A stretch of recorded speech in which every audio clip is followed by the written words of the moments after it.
American महिला मुंबई फिरण्यासाठी आली. टॅक्सीत बसताच असं काही क्षणांसाठी तिच्या पायाखालची जमीनच सरकली. हा चालक तिला कुठे घेऊन जातोय? हॉटेलजवळ असूनही गाडी थांबत का नाही? आणि पुढची 20 मिनिटे ती एकटी महिला त्या टॅक्सीत बसून जे काही अनुभवत होती ते ऐकून कुणाच्याही अंगावर काटा उभा राहील. मुंबईसारख्या सुरक्षित मानल्या जाणाऱ्या शहरात आंतरराष्ट्रीय विमानतळावर उतरल्यानंतर एक परदेशी महिला टॅक्सीत बसते. फक्त हॉटेलपर्यंत पोहोचण्यासाठी अवघं 400 मीटरचं अंतर, पण टॅक्सी सुरू होते आणि थेट हॉटेलच्या दिशेने जाण्याऐवजी अंधेरी पूर्वेकडच्या रस्त्यावर फिरू लागते. महिलेला काही कळत नाही, हा रस्ता ओळखीचा नाही. मोबाईलमध्ये मॅप पाहिला तर हॉटेल मागेच राहिलेलं असतं. टॅक्सीमध्ये चालकाव्यतिरिक्त अजून एक व्यक्ती बसलेली असते. प्रश्न विचारायचा प्रयत्न केला पण नीट उत्तरं मिळत नाहीत. त्या क्षणी तिच्या मनात एक विचार आला, मी सुरक्षित आहे ना?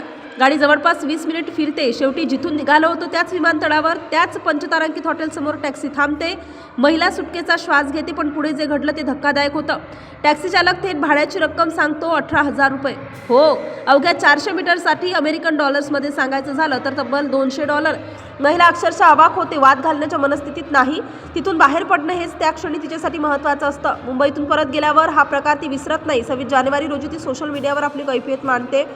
टॅक्सीचा फोटो, नोंदणी क्रमांक आणि संपूर्ण अनुभव व्हिडिओत सांगते. क्षणातच हा व्हिडिओ व्हायरल होतो. 1 लाखांहून अधिक लोक पाहतात, लोक संताप व्यक्त करतात आणि मग पोलिसही हालचालीत येतात. 6 पोलीस स्वतःहून गुन्हा नोंदवतात. फोटोतील टॅक्सी नंबरवरून शोध घेतला जातो आणि अवघ्या काही तासात 50 वर्षीय टॅक्सी चालकाला घरातून उचललं जातं. देशराज यादव हे नाव समोर येतं. त्याची टॅक्सी जप्त होते. परवाना रद्द करण्याची प्रक्रिया सुरू होते. टॅक्सीत असलेल्या दुसऱ्या व्यक्तीचाही शोध सुरू होतो. ही घटना 12 जानेवारीची. पीडित महिला अर्जेंटिना एरियानो नावाची अमेरिकन नागरिक. एक दिवस मुंबईतून थांबून पुण्यामार्गे ती पुन्हा अमेरिकेत परतली. पण तिच्यासोबत जे घडलं ते संपूर्ण महाराष्ट्राला हादरवणारं ठरलं. मुंबई पोलीस स्पष्ट सांगतात, अशी कोणतीही घटना घडली तर तात्काळ 112 म्हणजेच 112वर कॉल करा, कारवाई नक्की होईल. आणि हा प्रकार पर्यटकांसाठीही आणि स्थानिकांसाठीही एक गंभीर इशारा आहे. 400 मीटरचा प्रवास, 18,000ची किंमत आणि मुंबईच्या प्रतिमेवर पडलेला डाग. हा प्रकार फक्त एका महिलेचा नाही तर संपूर्ण शहरासाठी एक धडा आहे.